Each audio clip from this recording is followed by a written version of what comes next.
Bonjour Hélène Frade. À la une de la presse, la décision des pays du G7 de renforcer la pression sur la Russie, notamment via des sanctions pour arrêter la guerre en Ukraine. Mission accomplie pour Macron. Le soir, le quotidien belge rappelle le soutien indéfectible du président français à l'Ukraine, qui sera d'ailleurs l'invité du défilé du 14 juillet. Et son double objectif, à la fois de préserver ce soutien et de convaincre les États-Unis de ne pas se désengager davantage. Voilà pour le côté diplomatique. Sur le terrain, l'Ukraine reprend la main et la Croix évoque le rôle, l'impact des frappes en profondeur contre la Russie, du sabotage logistique et des drones made in Ukraine dans une stratégie d'attrition qui est destinée à épuiser les forces russes. Le quotidien revient sur le rôle de cet homme, dont le rôle est central dans la fabrication des drones ukrainiens. Robert Brovdi, dit Madiar, un homme d'affaires devenu l'homme orchestre des drones ukrainiens de longue portée, ce qui lui vaut d'être très populaire en Ukraine, mais évidemment très recherché par Moscou. Moins connue, Irina Terek, une ancienne architecte de 34 ans, est la patronne de Firepoint. Cette entreprise est présentée par Le Figaro comme l'une des startups emblématiques de l'industrie de guerre ukrainienne, une entreprise dont le développement rapide a d'ailleurs suscité des interrogations, d'après le journal, qui précise qu'elle produit, cette entreprise, à la fois des drones, mais aussi un engin qui est entre le drone et le missile de croisière, le Flamingo, devenu un symbole du défi ukrainien à la puissance russe. Et la Russie contrôle toujours 20% du territoire ukrainien. Mediapart rapporte que Moscou renforce son emprise dans les territoires occupés. Sur ces territoires, les collaborateurs, nous dit Mediapart, ukrainiens ont été progressivement remplacés par des fonctionnaires venus de Moscou, des cadres venus de Moscou, dans un système que certains chercheurs décrivent, je les cite, comme similaire à celui des occupants nazis pendant la Seconde Guerre mondiale. Et tout cela, évidemment, a un coût qui fragilise chaque jour un peu plus l'économie russe.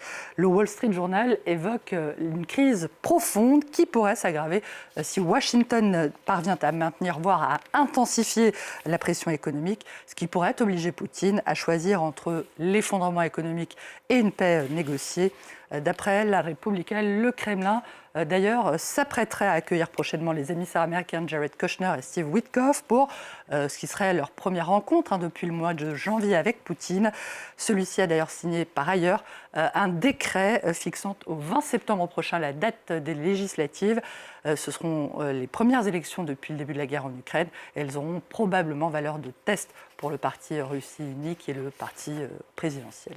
Et la Russie, Hélène, qui est accusée d'être derrière l'assassinat en Pologne d'un artiste russe opposé à Vladimir Poutine. Le site d'opposition russe Meduza indique que le dessinateur et performeur russe opposé donc à Poutine, Semyon Sklepietsky, a été assassiné à quelques kilomètres seulement de la frontière biélorusse, que 2 citoyens biélorusses ont été arrêtés, mais que le commanditaire direct n'a pas encore été identifié.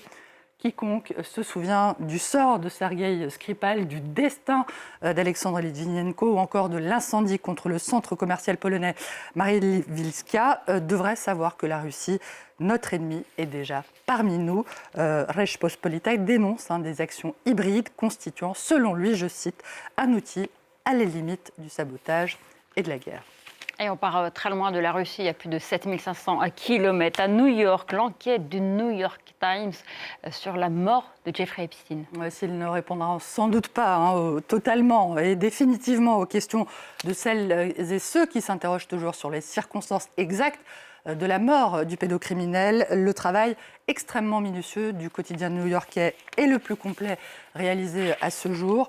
Une enquête où il apparaît notamment que Jeffrey Epstein avait bien fait état à plusieurs reprises de ses intentions suicidaires et que son suicide constitue probablement et de loin le scénario le plus probable, celui d'un supposé assassinat requérant une chorégraphie extrêmement complexe, résumée par un ancien directeur du Bureau fédéral des prisons américaines. Pour que quelqu'un ait pu le tuer, il aurait fallu un complot d'une ampleur telle que je ne peux pas imaginer que personne ne l'ait découvert à ce stade. Trop de gens auraient été impliqués. Et pour finir cette revue de presse, la victoire des Bleus, toujours à New York, 3-1 face au Sénégal hier. Ouais, forcément, ce matin, le soleil sénégalais brille un peu moins qu'hier, lorsque le quotidien envisageait que le coq puisse figurer au menu des Lions de la Teranga.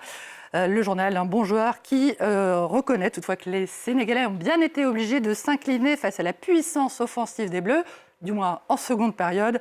Entrée réussie donc des Bleus dans ce mondial et coup de chapeau de l'équipe au capitaine Kylian Mbappé, auteur de 2 buts, qui le propulse, vous l'avez dit, meilleur buteur de l'histoire des Bleus.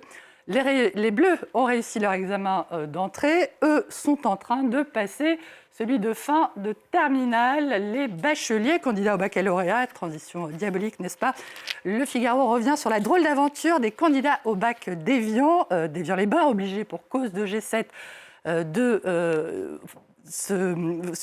d'aller passer leurs épreuves dans la ville voisine de Thonon-les-Bains.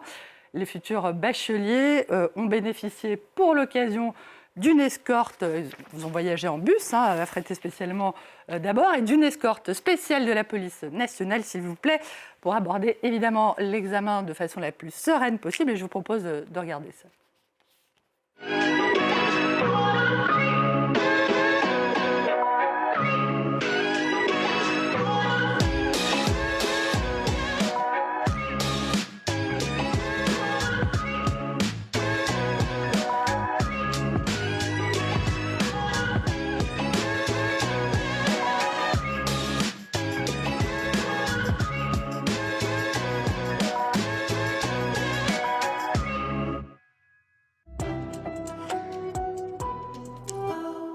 Voilà, si avec tout ça, ils ratent leurs examens, bonne chance à eux évidemment et à tous les candidats au bac.